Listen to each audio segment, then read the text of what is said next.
ఏస్కేలు గ్రంథం, పరిశుద్ధ గ్రంథమైన బైబిల్ నుండి ఏస్కేలు గ్రంథం 44వ అధ్యాయం 28 నుండి 31 వచనాన్ని చదువుకుందాం. 28 నుండి. వారికి స్వాస్యం ఏదనగా నేనే వారికి స్వాస్యం. ఇశ్రాయేలీయులలో వారికి ఎంత మాత్రమును స్వాస్యమును ఇయ్యకూడదు. నేనే వారికి స్వాస్యం. నైవేద్యములను, పాప పరిహారార్థ బలి మాంసమును, అపరాధ పరిహారార్థ బలి మాంసమును వారికి ఆహారమవును. ఇశ్రాయేలుల చేత దేవునికి ప్రతిష్ఠితములగు వస్తువులన్నీ వారివి. మీ ప్రతిష్ఠితార్పణములన్నింటిలోను, తొలుచూలు వాటన్నింటిలోను మొదటివియు, ప్రథమ ఫలములన్నింటిలోను మొదటివియు యాజకుల వగును. మీ కుటుంబములకు ఆశీర్వాదము కలుగునట్లు మీరు ముందుగా పిసికిన పిండి ముద్దను యాజకులకియ్యవలెను.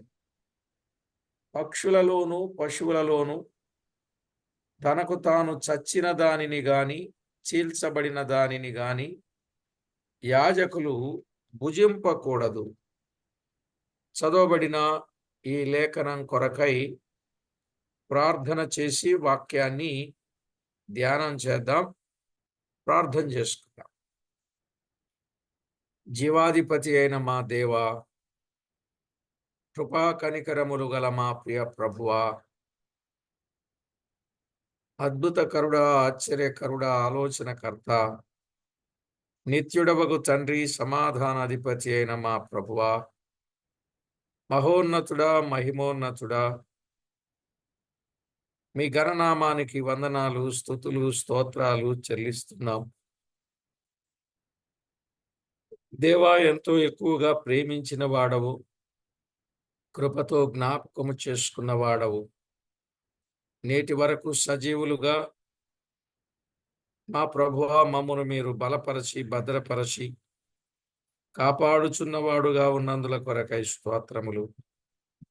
చదివిన లేఖన భాగము ద్వారా మా మనోనేత్రాలు చక్కగా వెలిగించబడి మీకెంతో మహిమకరంగా జీవించుటకు మమ్మను సిద్ధపరచండి.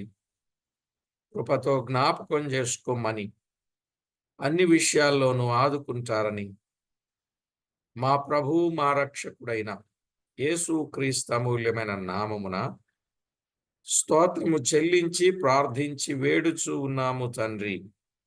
ఆమేన్. ప్రభునందు ప్రియులారా, గత వర్తమానములో మనము కొన్ని విషయాలు విన్నాం. ప్రతిష్ఠితమైనదేదో, ప్రతిష్ఠితము కానిదేదో జనులకు నేర్పాలి అని, యాజకులైన వారే తీర్పు తీర్చాలి అని, 8వదిగా నియమించిన విధులను బట్టి నియామక కాలములు, విశ్రాంతి దినములు ఆచరించాలని, 9వదిగా శవమును ముట్టి అంటు పడకూడదు అని, 10వదిగా యాజకుల స్వాస్యం, 28వ వచనం. మనము శవమును ముట్టి అంటు పడకూడదనే అక్కడ వరకు వర్తమానం విన్నాం. ఈరోజు యాజకుల స్వాస్యం 28వ వచనములో వారికి స్వాస్యం ఏదనగా నేనే వారికి స్వాస్యం. ఇశ్రాయేలులో వారికి ఎంత మాత్రము స్వాస్యము ఇయ్యకూడదు. ఇశ్రాయేలీల అందరికీ స్వాస్యములు కలవు. ఇశ్రాయేలీల పెద్దలకును ప్రధానులకు కూడా స్వాస్యములు కలవు. కానీ యాజకులకు, లేవీలకు స్వాస్యములు లేవు. మీరు గమనిస్తూ వస్తే ఎవరెవరికి ఉన్నాయి? ఇశ్రాయేలీలకు స్వాస్యాలు ఉన్నాయి. ఇశ్రాయేలీల పెద్దలకు స్వాస్యాలు ఉన్నాయి. ఇశ్రాయేలీల ప్రధానులకు స్వాస్యాలు ఉన్నాయి. కానీ యాజకులకు గాని లేవీలకు గాని స్వాస్యములు లేవు. వారు కేవలం దేవుని మీదనే ఆధారపడాలి. దేవుని మీదనే ఆధారపడాలి. ఇంకా వాళ్ళెలాంటి వ్యాపారాలు గాని, సొసైటీలు గాని, సోషల్ వర్క్స్ గాని, ఇంకా ఇలాంటివేమీ వారు చేయకూడదు. నిజముగా సేవకొచ్చిన వ్యక్తి సేవలోనే ఉండాలన్నట్టు. ఈ సందర్భములో యాజకులు, లేవీయులు సంపూర్ణంగా సువార్త సేవకు సమర్పించుకొనిన సువార్తికులకు సూచనగా ఉన్నారు. ఇక్కడున్నటువంటి యాజకులు ఎవరికి సూచనగా ఉన్నారు? సంపూర్ణముగా సువార్త సేవకు సమర్పించుకొనిన సువార్తికులకు సూచనగా ఉన్నారు. సువార్త సేవకు సమర్పించుకొనిన సేవకులు కేవలం ప్రభు మీద ఆధారపడవలెను. వారి గురి ప్రభువే. వారి అవసరాలు తీర్చువాడు ప్రభువే. అర్థమైందండి? ఈవేళ సేవకులని చెప్తున్నారు, సేవ చేయకుండా రకరకాల పనుల్లో నిమగ్నమైపోతున్నారు. సేవకని వచ్చిన వ్యక్తి సేవ చేయాలి కదా. సేవకని వచ్చిన వ్యక్తి సేవ చేయకుండా సొంత పనులు, సొంత వారి పనులు, ఎవరో పనులు చేయటం న్యాయం కాదు. సేవ చేస్తున్న వ్యక్తిని దేవుడు పోషిస్తాడు. కనుక ఇటు సేవ చేద్దాం, అటు ఆస్తి సంపాదిద్దాం, ఇట్లాంటి ఆలోచన అనేది ఉండకూడదు. దేవుడేమి విడిచిపెట్టడు. మత్తయి రాసిన సువార్తలో 6వ అధ్యాయం 31 నుండి 33 వచనాలు మనకు తెలుసు కదా.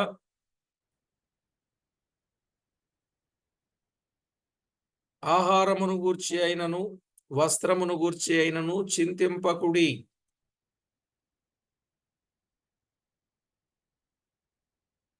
ఎందుకంటే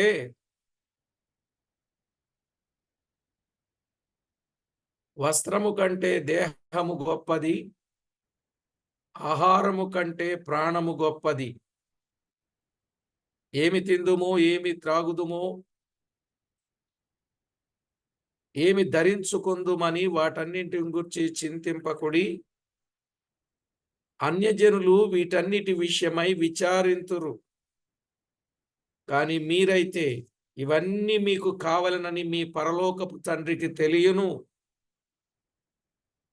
కాబట్టి మీరు ఆయన రాజ్యమును, నీతిని మొదట వెదకుడి, అప్పుడు అవన్నీ మీకు అనుగ్రహింపబడును అన్నాడు. అన్నీ మనకు అనుగ్రహిస్తాడట. అర్థమవుతుందా అండి? అన్నీ మనకు అనుగ్రహిస్తాడు. ఎంత గొప్ప మాట! ప్రియులారా, అన్నీ మనకు అనుగ్రహిస్తాడు. మనకు కావలసినవన్నీ ఇస్తాడు. మన దేవుడు ఇవ్వలేడంటారా? అలా ఇవ్వలేడు అనుకున్నప్పుడు సేవకు రాకూడదు, సొంత పనుల్లోనే ఉండాలి. ఇంకోటి కూడా చెప్తున్నా, సొంత పనిలో ఉన్నటువంటి వ్యక్తి అటు ఆ పని చేసుకుంటూ ఇటు దేవుని సేవలో దేవుని సొమ్ము కూడా భుజించే హక్కు ఆ వ్యక్తికి లేదు. అర్థమవుతుందండి? పరిమళ ద్రవ్యముగా, స్వేచ్ఛార్పణముగా దేవుని సన్నిధిలోకి వచ్చేది ఆ వ్యక్తి తినడానికి అవకాశం లేదు. ఎంతో తేటగా, వివరంగా మనం అర్థం చేసుకోవాలి. ఈవేళ ఓ ప్రక్క ఉద్యోగం చేస్తూనే ఉంటారు, మరో ప్రక్క సేవ చేస్తూనే ఉంటారు. 2 రకాల శాలరీ అన్నమాట వాళ్ళకి. 2 జీతాలు. అసలు ఉద్యోగం చేసే వ్యక్తి సేవ చేయొచ్చు, నేను కాదని అనట్లేదు. మరి దేవుని పేరట వచ్చే సొమ్ము ఎందుకు తీసుకోవాలి? దేవుని పేరట వచ్చే సొమ్ము సేవ కొరకే ఖర్చు పెట్టాలా. అది సమర్పణతో చేసే సేవ అది. ఇంకా కొంతమంది రిటైర్ అయిపోయిన తర్వాత ఆ ఉద్యోగం అయిపోయింది కాబట్టి ఈ ఉద్యోగం చేయొచ్చు అని ఇక్కడ ఆలోచన చేసేవాళ్ళు కొంతమంది ఉన్నారు. కనుక అలా కాదు. అంటే అక్కడ ప్రభుత్వానికి పనికిరావు గానీ, ఆ తర్వాత ఇక్కడ అక్కడ వారు రిటైర్మెంట్ ఇచ్చిన తర్వాత ఇక్కడ ఏం చేయాలా? ఇక్కడ కూడా రిటైర్మెంట్ అవ్వాలా? ఆహా! ఆయన చనిపోయేంత వరకు అక్కడ రిటైర్మెంట్ అనేది ఉండదు ఆయనకి. ఆయన తర్వాత ఇంకెవరు కూడా రాకూడదు, రానీయడు. వస్తే మళ్ళా ఏమైనా ఇబ్బంది అవుద్దన్నట్టుగా. అలా కాదు సేవా విధానం. తెలియకపోతే తెలుసుకోవాలి.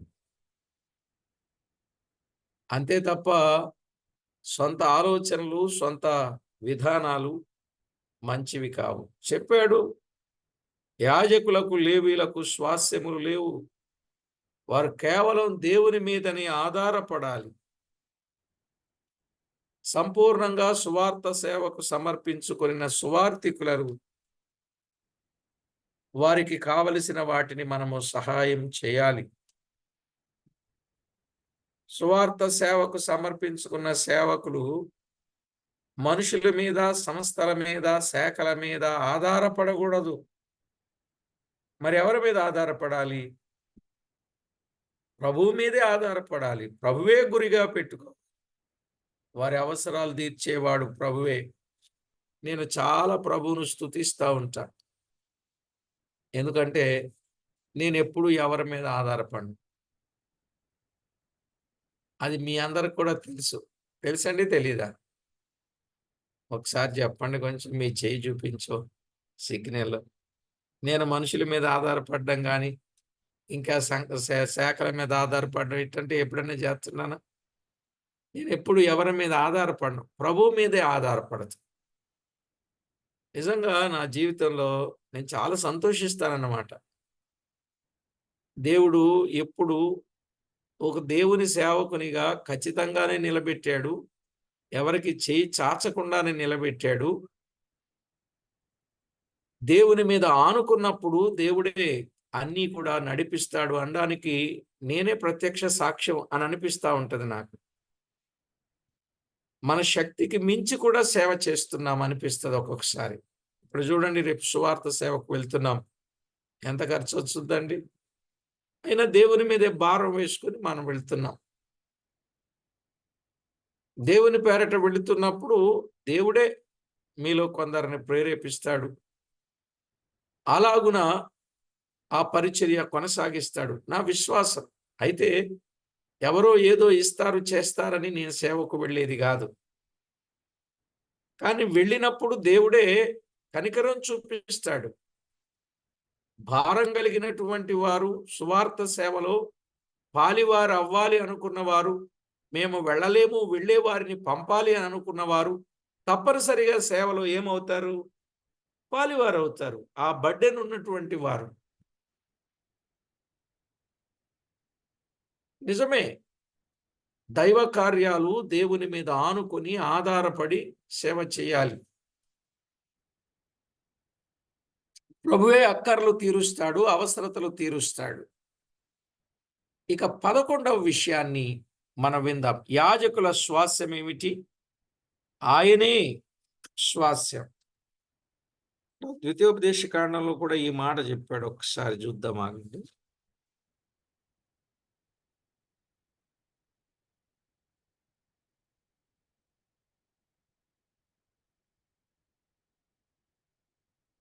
పద్దెనిమిదవ అధ్యాయం, ద్వితీయోపదేశ కాండం 18వ అధ్యాయం. మొదటి వచనము నుండి చదువుకుందాం. యాజకులైన లేవీయులకు అనగా 18, 1, 2 వచనాలు. యాజకులైన లేవీయులకు అనగా లేవీ గోత్రీయులకందరికీ ఇశ్రాయేలీలతో పాలైనను స్వాస్యమైనను ఉండదు. వారు యెహోవా హోమద్రవ్యములను తిందురు, అది వారి హక్కు అన్నాడు. వారి సహోదరులతో వారికి స్వాస్యము కలుగదు, యెహోవా వారితో చెప్పినట్లు ఆయనే వారికి స్వాస్యం. యెహోవా వారితో చెప్పినట్లు ఆయనే వారికి స్వాస్యం. అనగా ఎద్దు గాని, గొర్రె గాని, మేక గాని బలిగా అర్పించు వారి వలన ఏదే గాని యాజకులు పొందవలసినదేమనగా కుడి జబ్బను, ఆ కింద రాయబడి ఉంటది, 2 దవడలను పొట్టను యాజకునికి ఇయ్యవలెను. యాజకునికి ఇయ్యవలెను. 3వ వచనం, 4వ వచనం, 4వ వచనం. నీ ధాన్యములోను, నీ ద్రాక్ష రసములోను, నీ నూనెలోను ప్రథమ ఫలములను, నీ గొర్రెల మొదటి బొత్సును అతనికి ఇయ్యవలెను. అతనికి ఇయ్యవలెను. ధాన్యములో గాని, ద్రాక్ష రసములో గాని, అంటే పంటలలో, ప్రథమ ఫలములలో, ఆ గొర్రెల మందలలో మొదటిది అతనికి ఇయ్యవలెను అన్నాడు. ఎంత స్పష్టంగా చెప్పాడో చూశారా? ఎందుకని? 5వ వచనంలో అన్నాడు. 5వ వచనం, 5వ వచనం. నిత్యము యెహోవా నామమున నిలిచి సేవ చేయుటకు నీ గోత్రములన్నింటిలోను అతనిని అతని సంతతి వారిని నీ దేవుడైన యెహోవా ఏర్పరచుకొని ఉన్నాడు. అతనిని అతని సంతతి వారిని నీ దేవుడైన యెహోవా ఏర్పరచుకొని ఉన్నాడు. నిత్యము యెహోవా నామమున నిలిచి సేవ చేయటానికి గోత్రములన్నింటిలో అతనిని అతని సంతతి వారిని దేవుడు ఏర్పాటు చేసుకున్నాడు. కనుక లేవీలకు స్వాస్యం ఎవరు? దేవుడే. నేనే వారికి స్వాస్యం అన్నాడు కదా. 2వ వచనములో యెహోవా వారితో చెప్పినట్లు ఆయనే వారికి స్వాస్యం. మరిప్పుడు వారికి, లేవి గోత్రీయులకు అందరికి ఇశ్రాయేలీలతో పాలైనను స్వాస్యమైనను ఉండదు. యెహోవా హోమద్రవ్యములను వారు చిందురు అన్నాడు. సరే సరే, ఇక్కడ మనం ఆలోచన చేస్తే వారి పోషణ, వారి పోషణ 11 వారి పోషణ. యెహెజ్కేలు గ్రంథం 44వ అధ్యాయం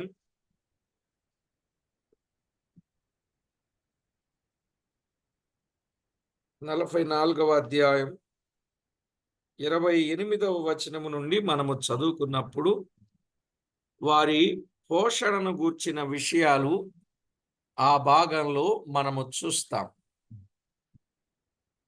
29, 30 వచనాలు. నైవేద్యములను, పాప పరిహారార్థ బలి మాంసమును, అపరాధ పరిహారార్థ బలి మాంసమును వారికి ఆహారమవును. ఇశ్రాయేలీల చేత దేవునికి ప్రతిష్ఠితములకు వస్తువులన్నీ వారివి. మీ ప్రతిష్ఠితార్పణములన్నింటిలోనూ తొలుచూలు వాటన్నింటిలోనూ మొదటివియు, ప్రథమ ఫలములన్నింటిలోను మొదటివియు యాజకుల వగును.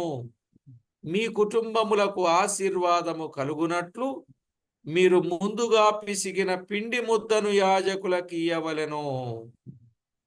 అర్థమైందండి? దేవుడు ఏమేమి ఇవ్వమని చెప్పాడో వాటన్నింటినీ ఇవి ఎందుకు తేవాలి? మీ కుటుంబములకు ఆశీర్వాదము కలుగునట్లు అన్నాడు. మీ కుటుంబములకు ఆశీర్వాదము కలుగునట్లు వాటిని తీసుకొని వచ్చి ఇవ్వాలి అని చెప్తా ఉన్నాడు. అర్థమవుతుందా అండి? ప్రభునందు ప్రియులారా, దైవ గ్రంథములు వారి పోషణ ఎలాగో తేటగా అర్థమవుతా ఉంది. సంఖ్యాకాండం 18వ అధ్యాయం 8 నుండి 28 వచనాలలో ఇశ్రాయేలీయులు ఇచ్చే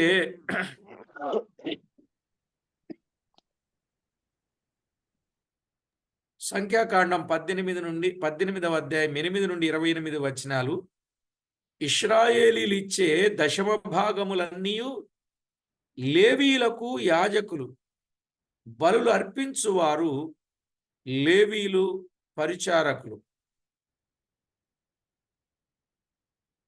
అర్థమైందండి? ఇశ్రాయేలీలు ఇచ్చే దశమ భాగములన్నీ లేవీలకు యాజకులు, బలులు అర్పించువారు లేవీలు, పరిచారకులు. ఇక్కడ క్రొత్త నిబంధనలో మరికొన్ని విషయాలు ఆలోచన చేస్తే, ఈ యాజకులు గాని లేవీలు గాని కలిపి సువార్తికులకు సూచనగా ఉన్నారని పౌలు చెప్పాడు. సువార్తికులకు సూచనగా ఉన్నారు. కొరింథీయులకు రాసిన మొదటి పత్రిక 9వ అధ్యాయం 13, 14 వచనాలు. కొరింథీయులకు రాసిన మొదటి పత్రిక 9వ అధ్యాయం 13, 14 వచనాలలో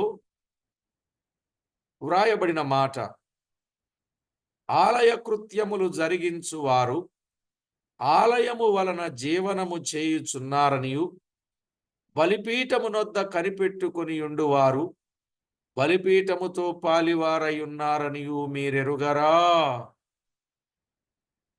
అలాగున సువార్త ప్రచురించువారు సువార్త వలన జీవింపవలనని ప్రభువు నియమించి ఉన్నాడు. అర్థమవుతుందండి? కనుక దేవుని మందిరపు పనిలో ఉన్నవారు ఆ మందిరానికి వచ్చే ఆదాయాన్ని వారు భుజించాలి. అలాగే సువార్త ప్రకటన చేసేవారు సువార్తలో వచ్చే వాటిని వారు అనుభవించాలి. ఎందుకంటే దున్నెడు మూతికి చిక్కం పెట్టకూడదు. ద్రాక్ష తోట వేసి దాని ఫలము తినని వాడెవడు? మందను కాసి మందపాలు త్రాగని వాడెవడు అన్నాడు. మంద కాసేవాడు మందపాలు తాగకపోతే ఏం బాగుంటుంది చెప్పండి? ద్రాక్ష తోట వేసి దాని పంట తినకపోతే ఎట్లా చెప్పండి? ఇదేమంటారు, నూర్చెడి ఎద్దుకు మూతికి చిక్కం పెట్టొచ్చా? ఏమండి? ఎంతో కష్టపడి పనిచేసే వ్యక్తికి దాన్ని భుజించే హక్కు లేదా? ఈవేళ చాలా మంది ఈ లేఖనాలకు భిన్నముగా జీతాల వ్యవహారం పెట్టుకొచ్చారు.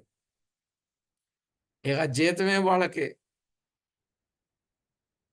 అసలు ఆ జీతగాడు అనేవాడు బైబిల్లో కరెక్ట్ కాదు. మీరేమన్నా నన్ను తిట్టుకోండి, జీతగాడు జీతగాడే. యోహాను రాసిన సువార్తలో చెప్పలే? జీతగాడు జీతగాడే. ఆ గొర్రెల పట్ల ఆ వ్యక్తికి భారం ఉండదు, బాధ్యత ఉండదు. ఆ గొర్రెలను చంపడానికి వస్తే వదిలేసి పారిపోతాడు. అందుకే జీతగాడు జీతగాడే. మరి ఎలా వాక్యాన్ని అర్థం చేసుకోకుండా వక్రీకరించి సొంత నిర్ణయాలు చేసుకుని సంఘాలను వారి స్వాధీనాలలో పెట్టుకుంటారో మనకు తెలియదండి. చివరికి అలా పనిచేసే వాళ్ళకి ఆ యాజమాన్యానికి కోపం వచ్చినా వారు వెళ్ళిపోవాలి, వీళ్ళకి కోపం వచ్చినా వీళ్ళు వెళ్ళిపోవాలి. చివరికి ఇన్ని సంవత్సరాల ప్రయాస అంతా మళ్ళా శూన్యంగా కనపడుద్ది. నిజమా కాదా? ఇదేమి పద్ధతో తెలియదు. కష్టపడిన వ్యక్తి అనుభవిస్తాడు. ఎప్పుడు అదే కష్టంగా ఉండదు కదా. కొంచెం ఎదుగుతా ఉన్నప్పుడు ఆ గొర్రెలు కూడా కొన్నింటిని సంపాదించుకోవడాన్ని బట్టి రేపు అవి ఇచ్చే పాలను బట్టి ఈయన నెమ్మదిగా సుఖంగా ఉండడానికి కొంత అవకాశం అంటూ ఉంటుంది. ఎప్పుడు అదేలాగా. ఇప్పుడు ఎలా ఉన్నారంటే బాగా సేవ చేస్తూ ఉన్నారనుకోండి వాళ్ళ సంస్థలో, అక్కడ నుంచి ట్రాన్స్ఫర్ పెట్టేస్తారు. ఈ ప్రజలందరూ ఆయనతో ఏకమైపోతున్నారు అన్నట్టు. మళ్ళీ అక్కడ కొత్తగా మళ్ళీ కట్టుకొని రావాలి, అక్కడ మళ్ళీ పోగు చేయాలి, అక్కడ ప్రయాసపడాలి. ఇలా జీవితాంతం ఎక్కడని ప్రయాసపడగలుగుతాడు? ఓపిక ఉన్నప్పుడు వేరు, ఓపిక లేనప్పుడు వేరు. సరే, ఇలాంటివి కొన్ని ఉన్నాయి. వాటి విషయంలో అది ఎంతో బాధ కలిగే విషయం. మనం అలాంటి వాటికి జోలికి వెళ్ళొద్దులేండి. కానీ వాస్తవం అయితే యాజకులవి యాజకులకివ్వాలి. తొలుచూలులు, ప్రథమ ఫలములు మొదటివి యాజకులవి అన్నాడు. కాబట్టి ప్రభునందు ప్రియులారా, ఆలయ కృత్యములు జరిగించేవారు ఆలయము వలన జీవనము చేయాలి. సువార్త ప్రకటించేవారు సువార్త వలన వారు జీవనోపాధిని కలిగించాలి. సరే, వీరు లేవీలు బలిపీఠము యొద్ద కనిపెట్టుకొని ఉండువారు, బలిపీఠముతో పాలివారై ఉన్నారు. వీరు యాజకులు బలిపీఠం మీద అర్పించు అర్పణలన్నింటి అందులో దహింపబడగా మిగిలినవన్నీ యాజకుల పోషణ కొరకు, అలాగుననే సువార్త ప్రకటించువారు సువార్త వలన జీవింపవలనని ప్రభువు నియమించి ఉన్నాడు అన్నాడు. ఒక్క మాట మత్తయి రాసిన సువార్త 10వ అధ్యాయం 10వ వచనాన్ని చూడండి. 10వ అధ్యాయం 10వ వచనం. 10:10 పనివాడు తన ఆహారమునకు పాత్రుడు కాడా అనే మాట అక్కడ మనము చూస్తాం. ఓ ప్రియులారా, పనివాడు దేనికి పాత్రుడు? పనివాడు ఆహారమునకు పాత్రుడు కాడా? యేసు ప్రభు స్వయంగా చెప్పారు, పనివాడు తన ఆహారమునకు పాత్రుడు. ఎంత తేటగా చెప్పాడండి ప్రభు. గలతీలకు రాసిన పత్రిక 6వ అధ్యాయం 6వ వచనములో ఏమనున్నది? గలతీలకు రాసిన పత్రిక 6వ అధ్యాయం 6వ వచనం. వారి పోషణ ఏంటో చెప్తున్నాడు. వాక్యోపదేశము పొందువాడు ఉపదేశించువానికి మంచి పదార్థములన్నింటిలో భాగమియ్యవలెను. వాక్యోపదేశము పొందేవారు ఉన్నారు కదండి. వాక్యోపదేశము పొందేవారు ఉన్నారా లేదా? ఉపదేశించేవారు ఉన్నారా?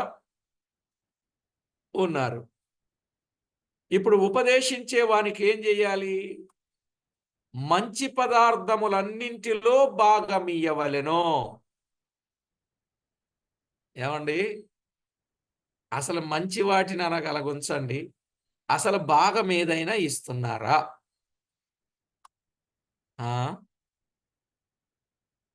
ఏమండి, ఎంత తేటగా చెప్పాడు.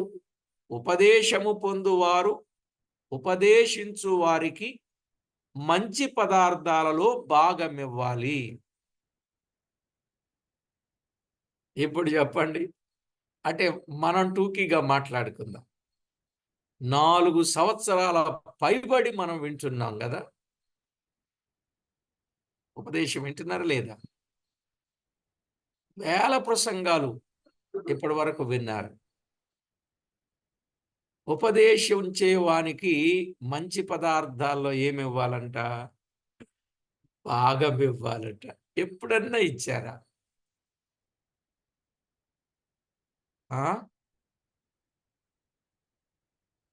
ఒకవేళ ఎవరైనా ఎప్పుడైనా ఇస్తే 1000 రూపాయలు 2000 అయ్యా సువార్త సేవకు తీసుకెళ్ళండి, అక్కడ ఖర్చు పెట్టండి అని ఇచ్చారే తప్ప, నిజం చెప్పండి, సువార్త సేవకు పట్టుకెళ్ళి ఖర్చు పెట్టండి అన్నారే కానీ ఇది మీ సొంతానికి ఉపయోగించండి, ఇది మీ జీవనోపాధికి ఉపయోగించండి, ఇది మీ కుటుంబానికి ఉపయోగించండి అని ఇచ్చిన వారు మీలో ఎవరైనా ఉన్నారా? అన్నా, నేను మీరు ఇచ్చేది నమ్మకంగా తీసుకెళ్ళి ఖర్చు పెడతా. అది ఎవరికి ఇచ్చారు? సువార్త సేవ కొరకు. అంతే కదా. మళ్ళీ ఫోన్ చేసి చెప్తారు, లేకపోతే మెసేజ్ పెడతారు, సువార్త సేవ కొరకు. కానీ ఉపదేశించు వానికి మంచి పదార్థాలలో ఏమివ్వాలండి? భాగం ఇవ్వాలి. అంటే ఇలాగంటే మీరు ఇంకోలా అనుకోకండి. వాస్తవాన్ని మనం వాస్తవంగా చెప్పుకుంటున్నాం అంతే. ఎప్పుడైతే ఇలాంటి శ్రేష్టమైన అనుభవాన్ని మనము కలిగి ఉంటామో, మన కుటుంబాలు ఆశీర్వాదం పొందుతాయి అని మనం ఇందాకే చదువుకున్నాంగా. ఏమండి, చదువుకున్నామా లేదా? మన కుటుంబాలు ఆశీర్వాదం పొందుతాయి. ఎలా వస్తాయి ఆశీర్వాదం అనంటే, ఇదిగో ఈ విధంగా. కాబట్టి ప్రభు పిల్లలమైనటువంటి మన జీవితంలో తప్పనిసరిగా దైవికమైన ఆశీర్వాదం మనం పొందాలి. అంటే నాకనే కాదు, మీరు ఎవరి ద్వారా ఉపదేశము పొందినా వారి కోసం మీరు జ్ఞాపకం పెట్టుకోవాలా. పెట్టుకొని అట్లా మనము ధారాళత కలిగి ఇవ్వాలా. ఎందుకంటే వారు పోషించబడాలి గదా! మనలను పోషిస్తున్నప్పుడు వారు కూడా పోషించబడాలి గదా! సరే ప్రియులారా, సువార్తను ప్రచురించువారు అనగా ఇక్కడ కేవలం సువార్తికులను గురించే మాట్లాడుచున్నాడు. అందరూ సువార్త ప్రకటించవలెను గాని అందరూ సువార్తికులు కారు గదా! సువార్తికులు కొందరే. ఎఫెసీ పత్రిక 4వ అధ్యాయం 13వ వచనములో సువార్తికులు కొందరే. అందరూ సువార్త చెప్పాలి. కానీ ఆ పని కొరకు ప్రత్యేకింపబడిన వారు ఉంటారు చూసారా, వారికి మనము ఇవ్వాలి. సువార్త ప్రకటించే వారందరికీ ఇవ్వటం కాదు, దేవుని సేవ కొరకు సంపూర్ణంగా. ఇప్పుడు నేనున్నానంటే దేవుని సేవ తప్ప ఇంకొక సేవ నా జీవితంలో లేదు. మరొక వ్యాపారం లేదు, ప్రక్క వ్యాపారం లేదు, ప్రక్క పని లేదు, బిజినెస్ లేదు, ఉద్యోగం లేదు, ఇంకేది లేదు. దేవుడే నాకు ముఖ్యం, దేవుని సేవ ముఖ్యం. అవునా కాదా? దేవుని సేవలో పరిపూర్ణంగా ఉన్నప్పుడు ఆయనకి కుటుంబం ఉంటుంది. ఆ కుటుంబ అవసరాలు ఉంటాయి, అక్కర్లు ఉంటాయి, ఉన్నాయి, అన్ని ఉంటాయా ఉండవండి. కనుక సువార్త చేసేవారు సువార్త వలన జీవనము చేయాలని చెప్పుకుంటూ వచ్చాడు. వారి పోషణ సంఘముల మీద ఉన్నది. పౌలు సువార్త సేవలో ఉండగా ఇతర సంఘముల వారు పౌలుకి ఏం చేశారండి? సహాయము చేయుచు వచ్చిరి అన్నాడు. ఎవరు? ఇతర సంఘముల వారు పౌలుకు సహాయము చేయుచు వచ్చారు. కొరింథీయులకు రాసిన 2వ పత్రిక, కొరింథీయులకు రాసిన 2వ పత్రిక 11వ అధ్యాయం, 11వ అధ్యాయం 8, 9 వచనాలు చదివితే ఏమన్నాడండి? 8, 9 వచనాలు. మీకు పరిచర్య చేయుటకై మీకు పరిచర్య చేయుటకై నేనితర సంఘముల వలన జీతము పుచ్చుకొని వారి ధనము దొంగిలిన వాడనైతిని. మరియు నేను మీ వద్దనున్నప్పుడు నాకు అక్కర కలిగి ఉండగా నేను ఎవరి మీదనూ భారము మోపలేదు. మాసిదోనియా నుండి సహోదరులు వచ్చి నా అక్కర తీర్చిరి. ప్రతి విషయములో నేను మీకు భారముగా ఉండకుండా జాగ్రత్త పడితిని, ఇక ముందుకును జాగ్రత్త పడదును అన్నాడు. చూసారా, ఇతర సంఘముల వారు పౌలుకు సహాయము చేశారు. కొందరు సహోదరులు వచ్చి నా అక్కర తీర్చారు. ఇదెంత గొప్ప మాట అండి. ఇతర సంఘముల వారు నాకు సహాయము చేశారు. జీతం మీన్స్ నాకు సహాయము చేశారు. జీతం అంటే వాళ్ళు రెగ్యులర్గా పంపించారని అర్థం. రెగ్యులర్గా ఇచ్చేది జీతం, అప్పుడప్పుడు ఇచ్చేది సహాయం. ఏమండి, జీతం అన్ని ఏమంటారు? రెగ్యులర్గా ఇచ్చేది జీతమేనండి? చెప్పరేమండి కొంచెం? ఈ ఫైనాన్షియల్ మ్యాటర్ దగ్గర మీకు బాగా తెలుసు విషయాలు నాకంటే, అవునా కాదు? జీతం అంటే రెగ్యులర్గా చేసే సహాయాన్ని జీతం అంటారు. అప్పుడప్పుడు ఇచ్చే దానిని గిఫ్ట్ అంటారు, బహుమానం అంటారు. అందుకే 2 పదాలు ఉపయోగించాడు ఆయన. కనుక జీతాన్ని ఇచ్చారు, సహోదరులు నాకు సహాయము పంపారు. లేకపోతే బండి ఎలా నడిపించబడుద్దండి? సమయోచితమైన సహాయాన్ని ప్రభు ఇచ్చేవాడుగా ఉన్నాడు అనే విషయాన్ని చెప్పుకొచ్చాడు. సరే, దైవ గ్రంథములో వ్రాయబడినప్పుడు ఇక మాసిదోనియా సంఘస్థులు వచ్చి సహాయపడిరి. ఎవరండి? మాసిదోనియా సంఘస్థులు వచ్చి సహాయపడిరి అని చెప్పాడు. మాసిదోనియా సంఘస్థులు వారు ధనవంతులా లేక నిరుపేదలా? కొరింథీయులకు రాసిన 2వ పత్రిక 8వ అధ్యాయం 1 నుండి 5 వచనాలు. కొరింథీయులకు రాసిన 2వ పత్రిక 8వ అధ్యాయము 1 నుండి 5 వచనాలు. వారెవరండి?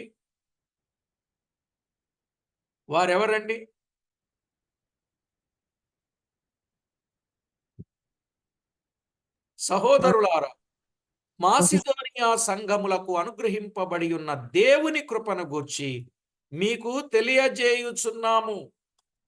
ఎలాగనగా వారు బహుశ్రమల వలన పరీక్షింపబడగా అత్యధికముగా సంతోషించిరి, మరియు వారు నిరుపేదలైనను వారి దాతృత్వము బహుగా విస్తరించెను. వారెవరటండి? నిరుపేదలు. ఈ మాట తీసుకోండి. వారు నిరుపేదలైనను దాతృత్వము బహుగా విస్తరించెను. నిజానికి పేదవారికి ఉన్నటువంటి దాతృత్వం పెద్దవారికి అంటే ధనవంతులకు ఉండదండి. పేదవారికి ఉన్నంత దాతృత్వం ధనవంతులకు ఉండదు. అందుకే పేదవారు రేపు పరలోకములో ధనవంతులు, భూలోకములో ధనవంతులు రేపు పరలోకంలో పేదవారు అవుతారు. అర్థమవుతుందండి? రైట్. ఇప్పుడు 3వ వచనాన్ని చదువుకుందాం. ఈ కృప విషయములోను పరిశుద్ధుల కొరకైన పరిచర్యలో పాలు పొందు విషయములోను మనఃపూర్వకంగా మమ్మును వేడుకొనుచు వారు తమ సామర్థ్యము కొలదియే కాక సామర్థ్యము కంటే ఎక్కువగాను తమంతట తామే ఇచ్చిరని మీకు సాక్ష్యమిచ్చుచున్నాను. ఏమండి? సామర్థ్యము కంటే ఎక్కువ ఇచ్చారంట, తమంతట తామే ఇచ్చారంట. వారు నిరుపేదలైనను దాతృత్వము ధారాళంగా ఇచ్చారట. ఎంత మంచి మాట! ఇదియుగాక మొదట ప్రభువునకును దేవుని చిత్తము వలన మాకును తమ్మును తామే అప్పగించుకొనిరి. ఇంతగా చేయుదురని మేమనుకొనలేదు. వారు తమ్మును తాము అప్పగించుకున్నారు, వారి కలిగినవి తీసుకొచ్చి ఇచ్చారు. అసలు వీళ్ళన్నారు ఎక్స్పెక్ట్ చేయలేదటండి. ఇంతగా చేయుదురని మేము అనుకొనలేదు అన్నారు. ఇంతగా చేయుదురని మేము అనుకొనలేదు. ఈ మాటలు వింటున్నప్పుడు నిజంగా వారు నిరుపేదలి, వారి దాతృత్వము ఎంత గొప్పది! వారి నమ్మిన ప్రభువుని ఎరుగుదురు గనుక ప్రభువు కొరకు జీతం కాదండి, జీవితాలని అర్పించడానికి ఇష్టపడ్డారు. మనకి ఎంత వచ్చుద్ది, ఎక్కడికి వెళ్తే ఏం చేస్తే, ఇది కాదు వాళ్ళ ఆలోచన. దేవుని సేవ జరగాలి, దేవుని పని జరగాలి, ధారాళంగా జరగాలి. ప్రభు పనిలో మేము పాలివారము కావాలి. ప్రభు పని చేసే వారికి ఏ లోటు ఉండకూడదు. మేం పేదరికమైన అనుభవిస్తామని ఆ మాటలు మీరు గుర్తుపెట్టుకోండి. గుండెకాయ లాంటి మాటలండి. వారి సామర్థ్యము కంటే ఎక్కువ ఇచ్చారట. వారెవరు? నిరుపేదలు. అలాంటి పదాలు రాసుకోండి. మనకు ఉన్నా కూడా ఈయటానికి మనసు రాదు, చేతులు రావు. కానీ వారు చూడండి, అందుకే వారి పేరు ఇప్పటికి ఎన్ని కోట్ల మంది బైబిల్ గ్రంథం చదివారో అన్ని కోట్ల మందికి వారిని గురించిన సంగతి వెళ్ళిపోద్ది. అవునా కాదా? వారు చేసిన పని వారిని కొనియాడుతుంది. రేపు మనం కూడా చేసిన దానిని బట్టి రేపు పరలోకపు బ్యాంకులో మనము దాచుకున్న వాళ్ళం అవుతాం. అక్కడ దాచుకోవడం మూలాన రేపు అక్కడికి వెళ్ళిన తర్వాత అంతమందిలో ప్రభువు మనకు గొప్ప ప్రశంసలు, బహుమానాలు ఆయన ఇస్తాడు. ఆయన పోగొట్టుకునేవాడు కాడు. గిన్నెడు చన్నీళ్ళు ఇస్తే ఫలము పోగొట్టుకొనను అని చెప్పాడు. అవునండి. చదువుతాం కానీ ఏంటో సహకరించాలంటే, సహాయపడాలంటే మళ్ళా ఎంతో సణుగుకుంటాం. వద్దండి, అలాంటి ఆలోచన వద్దు. వారి దాతృత్వము బహుగా విస్తరించింది. 9వ అధ్యాయం 6, 7 వచనాలు చూడండి. కొరింథీయులకు రాసిన 2వ పత్రిక 9వ అధ్యాయం 6, 7 వచనాలు. కొంచెముగా విత్తువాడు కొంచెముగా పంట కోయును, సమృద్ధిగా విత్తువాడు సమృద్ధిగా పంట కోయును అని ఈ విషయమై చెప్పవచ్చును. సణుగు కొనకయు బలవంతముగా కాకయు ప్రతివాడు తన హృదయములో నిశ్చయించుకొనిన ప్రకారము ఇయ్యవలెను. దేవుడు ఉత్సాహముగా ఇచ్చువానిని ప్రేమించును. ఎవరిని ప్రేమిస్తాడు? సణుకొనక బలవంతంగాక నిశ్చయించుకొని ఇస్తే అది కూడా ఉత్సాహముగా ఇచ్చువానిని ప్రేమించును. దేవుని కొరకు ఎలా ఇవ్వాలండి? ఉత్సాహంగా ఇవ్వాలి. ఇవ్వటానికి ఉత్సాహత, ఇవ్వటానికి ఉత్సాహం కలిగి ఇవ్వాలి. ఎప్పుడైతే మనము ఇవ్వటానికి ఉత్సాహం కలిగి ఉంటామో అప్పుడు కొంచెంగా విత్తితే కొంచెమే పంటండి, విస్తారముగా విత్తితే విస్తారమైన పంటండి. ఏమండి, దేవుడు ఏదో ఒక రూపంలో, ఏదో ఒక విధంగా ఆయన మనకిస్తాడు. కనుకనే ఖచ్చితంగా ఆ రోజుల్లో మొదటి అప్పమును తీసుకొని వచ్చిన ఆమెకు 3.5 సంవత్సరాల కరువు కాలములో ఏమండి చచ్చిపోయిందా? పోషించబడిందా? దేవునికి ఇస్తే అయిపోతాయి, తరిగిపోతాయి, కరిగిపోతాయి. ఇంత డబ్బే ఇస్తే ఎలాగా అనుకుంటాం. 100 రూపాయలు 10 రూపాయలు ఇచ్చేయడం ఈజీయే. 1000 రూపాయలు 100 రూపాయలు ఇచ్చేయడం కూడా ఈజీయే. కానీ 10,000లో 1000 రూపాయలు ఇవ్వటం అంటే 1000 అనుకుంటాం కానీ తీసుకున్నది లెక్కయ్యం. నిజమా కాదు? 1,00,000 రూపాయలు 10,000 10,000 కానీ మనం ఎంత తీసుకున్నాం అనేది, దేవుడు మనకి ఎంత ఇచ్చాడనేది ఆలోచన చెయ్యం. కానీ దేవునికి ఇచ్చేది మాత్రం ఆలోచన చేస్తాం. ఇది కరెక్టేనంటారా? ప్రియులారా, పిసినితనము లేకుండా ఇవ్వాలి, ధారాళంగా ఇవ్వాలి దేవునికి. ఎందుకని? దేవుని కొరకు ఎంత ఇస్తే అంత ఇచ్చినట్లు పరలోకములో పంట కోయుదురు, పరలోకములో పంట కోయుదురు. అందుకే సామెతల గ్రంథంలో ఒక మాట చెప్పాడు. 11వ అధ్యాయం 24వ వచనంలో, వెదజల్లి అభివృద్ధి పొందువారు కలరు, తగిన దానికన్నా తక్కువే ఇచ్చి లేమికి వచ్చువారు కలరు. ఎందుకు లేమరకం వస్తుంది మనకి? ఎందుకు ఇబ్బందులు ఎదుర్కొంటున్నాం మనం అని ఆలోచన చేసినప్పుడు, దేవునికి ధారాళంగా ఇస్తా ఉంటే దేవుడు మనకు ధారాళంగా ఇస్తాడండి. వెదజల్లి అభివృద్ధి పొందువారు కలరు, తగిన దానికన్నా తక్కువ ఇచ్చి లేమికి వచ్చువారు కలరు. మనం ఎప్పుడైతే వెదజల్లుతా ఉంటామో చక్కని అభివృద్ధిలోనికి వస్తాం.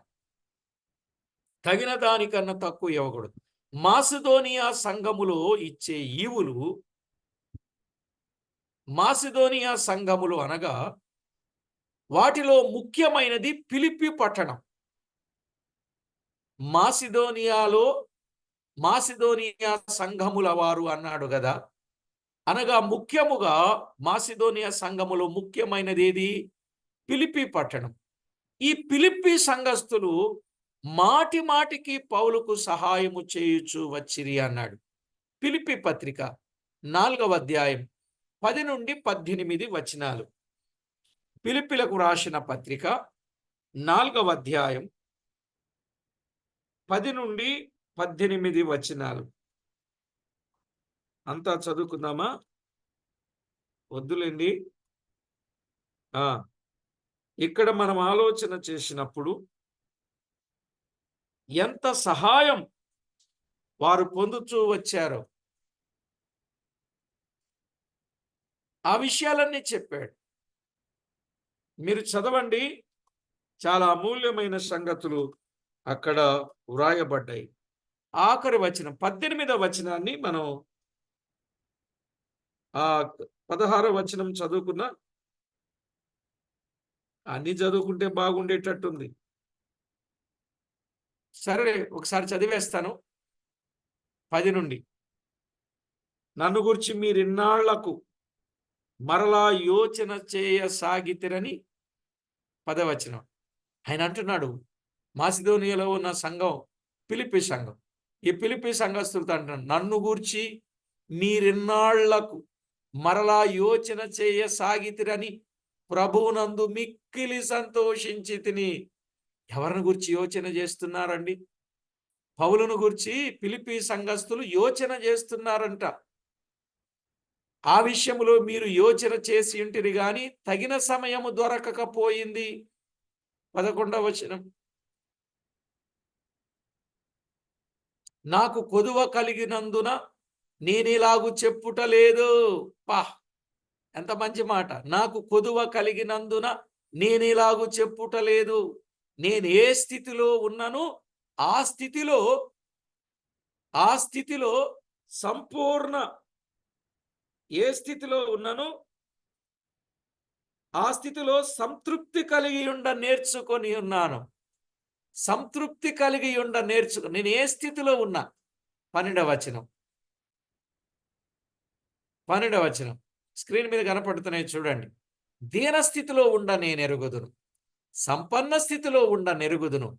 ప్రతి విషయములోను అన్ని కార్యములలోను కడుపు నిండి యుండుటకును, ఆకలి కొని యుండుటకును, సమృద్ధి కలిగి యుండుటకును, లేమిలో ఉండుటకును నేర్చుకొని ఉన్నాను.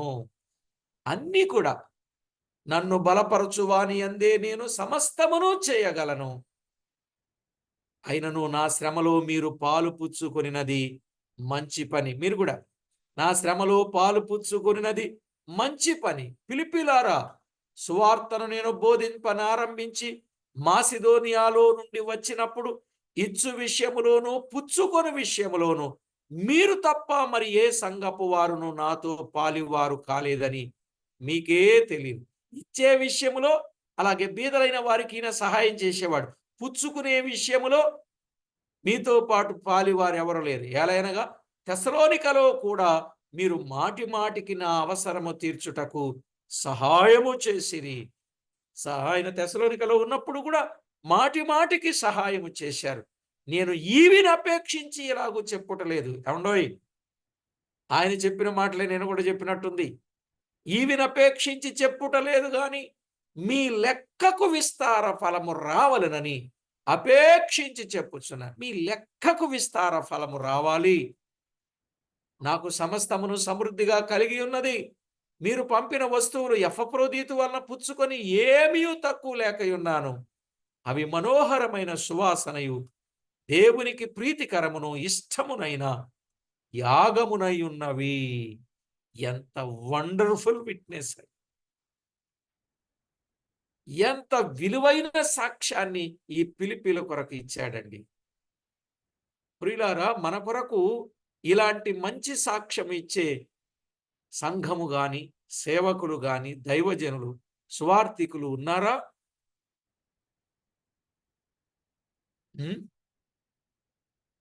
ఏమండి, నాకైతే అలాగూ పొరలు తెరుచుకున్నట్టుంది. నాకైతే నా మట్టుకు నాకు. నీకెలా ఉన్నాయి తెలియట్లే. వచనాలు ఎరిగిన వచనాలే కానీ ఇంకా తేటగా అర్థమైంది. ఇంకా దేవుని కొరకు ఖర్చు చేయాలి, ఇంకా దేవుని కొరకు పెట్టుబడి పెట్టి దేవుని పేరట ఇంకా ఎంతో ఇవ్వు. కనుక యాజకుల వారి పోషణ ఎంత ముఖ్యమో. సంఘములో ఇచ్చే ఈవులు కేవలము సువార్థికుల కొరకే. కొద్ది భాగము పేదలకు, విధవరాండ్రకు ఇచ్చినట్టయినా ఆ ఇచ్చినట్లు కూడా మనము చూస్తున్నాం. సంఘములో ఇచ్చే ఈవులు కేవలం సువార్థికుల కొరకే. అందులో మళ్ళా కొద్ది భాగం పేదలకు ఇవ్వాలి, విధవరాండ్రకు ఇవ్వాలి. కానీ ముఖ్యమైన భాగములు సువార్థికుల కొరకు ఇచ్చుట చూచుచున్నాం. దేవుని కొరకు ఇచ్చుటను గూర్చి జాగ్రత్త. క్రొత్త నిబంధనలో 3 విధములు మనము చూస్తున్నాం. ఎలా ఇచ్చారో 3 విధాలు చూస్తాం. 1 ఆది సంఘస్థుల యొక్క మాదిరి. 1 ఆది సంఘస్థుల యొక్క మాదిరి. అపోస్తల కార్యాలు 2వ అధ్యాయం 44, 45. ఆది సంఘస్థుల యొక్క మాదిరి ఎలా ఉంది? ఆది సంఘస్థుల యొక్క మాదిరి ఎలా ఉందండి? 2వ అధ్యాయం 44, 45. విశ్వసించిన వారందరూ ఏకముగా కూడి తమకు కలిగినదంతయు సమిష్టిగా ఉంచుకొనిరి. ఇదియుగాక వారు తమ చరస్థిరాస్తులను అమ్మి అందరికిని వారి వారి అక్కర కొలది పంచిపెట్టిరి. ఇది ఆది సంఘస్థుల యొక్క మాదిరి. ఇక 4వ అధ్యాయం 32 నుండి 36, 37 వచనాలలో బర్నబా కనబడతాడు. తనకు కలిగినదంతా అమ్మి దేవుని సేవ కొరకు ఇచ్చినట్లుగా మనము చూడగలం. 36, 37 వచనాల్లో మిగిల భూమి గలవాడై దానిని అమ్మి ఏం చేశాడండి? 37వ వచనం.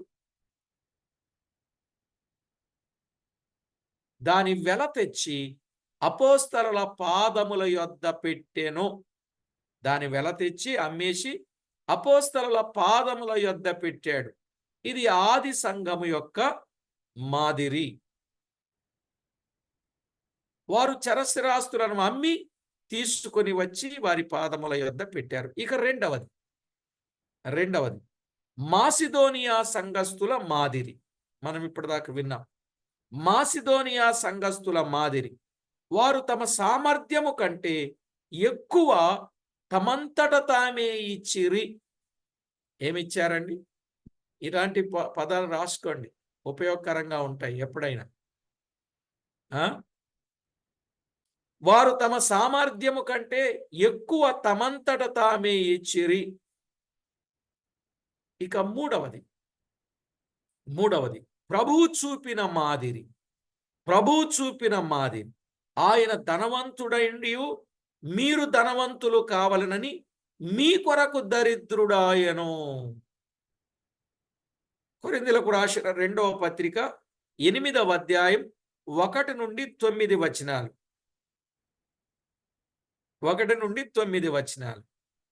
ప్రభువు ఇప్పుడు అదంతా వద్దులేండి. ప్రభువు ధారాళంగా మన కొరకు తన్ను తాను సమర్పించుకున్నాడు. మరియు మీ కుటుంబములకు ఆశీర్వాదము కలుగునట్లు మీరు ముందుగా పిసికిన ముద్దను యాజకులకు ఇవ్వవలెను అన్నాడు. 30వ వచనం. ముందుగా పిసికిన ముద్దను తెచ్చి ఎవరికి ఇవ్వాలండి? యాజకులకు ఇవ్వాలన్నాడు. 44, 30 యెహెజ్కేలు గ్రంథం. సంఖ్యాకాండం 15వ అధ్యాయం 20వ వచనం మరియు 35వ వచనం. అందుకే మన సంఘాలలో చాలా స్థలాలలో ప్రతి దినము అన్నము సిద్ధము చేసే ముందు బియ్యములో చేరడు బియ్యం ప్రతి ఉదయం సాయంకాలం ముందుగా తీసి ఒక బుట్టలోనూ సంచిలోనూ ఉంచి ఆదివారమును వాటిని తీసుకొని వచ్చి సువార్తకులకు ఇచ్చుట మనము చూస్తున్నాం. అది మంచి పద్ధతే. ఏమండి, పిడికెళ్ళు తీస్తూ ఉంటారు వండుకునేటప్పుడు, ఉదయం కానీ సాయంత్రం కానీ. అదే మొదటి ముద్దలో మనము తీసుకొని వచ్చి ఇచ్చేది. తెస్తున్నారా ఎవరైనా? టౌన్ చర్చెస్లో తేరండి, తేవాలి, అది రావాలి. అర్థమవుతుందా? ఉదయం సాయంత్రం యాజకులు సేవ చేసే వారిని గుర్తు చేసుకోవాలన్నమాట. ఆ పిడికెళ్ళు తీసి వారానికి ఒక్కసారి వాటిని తీసుకొని మందిరానికి ఆదివారం రావాలి. ఇప్పటికీ కొన్ని సంఘాలు వస్తాయి. మా సంఘాల్లో ఆ మాదిరి ఉంది.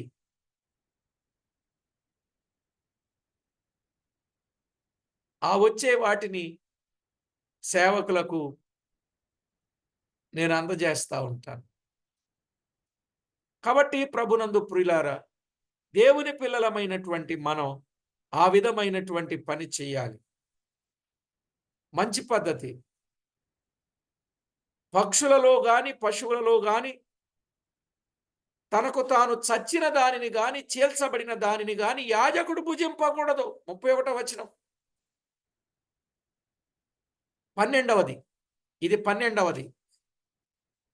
11 వారి పోషణ మనం విన్నాం. 12 పక్షులలో గాని, పశువులలో గాని తనకు తాను చచ్చిన దానిని గాని, చీల్చబడిన దానిని గాని యాజకుడు భుజింపకూడదు. అర్థమైందండి? యాజకుడు ఎంతో నిష్ఠ కలిగిన వాడుగా ఉంటాడు.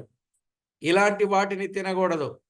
కీడుగా కనబడు ప్రతిదానికి దేవుని పిల్లలు దూరముగా ఉండాలన్నాడు. తెస్సలోనికలకు రాసిన మొదటి పత్రిక 5:22. అంటే చిన్న లోపములు కూడా లేకుండా పవిత్రముగా జీవించాలి యాజకులు. చిన్న లోపం కూడా ఉండకూడదు. అర్థమవుతుందండి? లోపము లేకుండా దేవునికి మహిమకరంగా జీవించుచూ ఉండాలి. రైట్. 12 సంగతులు మనం విన్నాం. యాజకుల విధులు, వారి బాధ్యతలు అని ప్రారంభించి 12 విషయాలు మనం విన్నాం. అర్థమైందండి? కనుక దేవాది దేవుడు ప్రతి విషయములో ఎంతో తేటైన పాఠాన్ని మనకు నేర్పిస్తూ ఉండగా మనము ఎంతో జాగ్రత్తగా దైవ భక్తి కలిగి, దైవ భయము కలిగి దేవునికి మహిమకరంగా జీవించవలసిన వారమై ఉన్నాము. ప్రార్థన చేసుకుందాం. ప్రార్థన చేసుకుందాం. పరిశుద్ధుడవైన మా తండ్రి, పరమందు ఆసీనుడవైన మా దేవ, మీ ఘననామానికి వందనాలు, స్తుతులు, స్తోత్రాలు చెల్లిస్తున్నాం. దేవా, ఎంతో గొప్ప దేవుడవు, మహోన్నతుడవైన దేవుడవు, మహిమగల దేవుడవు, ప్రభావము గల దేవుడవు, సాటిలేని దేవుడవు, సర్వశక్తి సంపన్నుడవు. పాత నిబంధన నుండి క్రొత్త నిబంధనకు సంగతులను తేటగా మేము ఆలోచన చేసి మా భక్తి జీవితాన్ని మీకు మహిమకరంగా కొనసాగించడానికి దినదినము అనుదినము మమ్మను సిద్ధపరచు మీ కృపతో జ్ఞాపకం చేసుకుంటారని కోరుచు,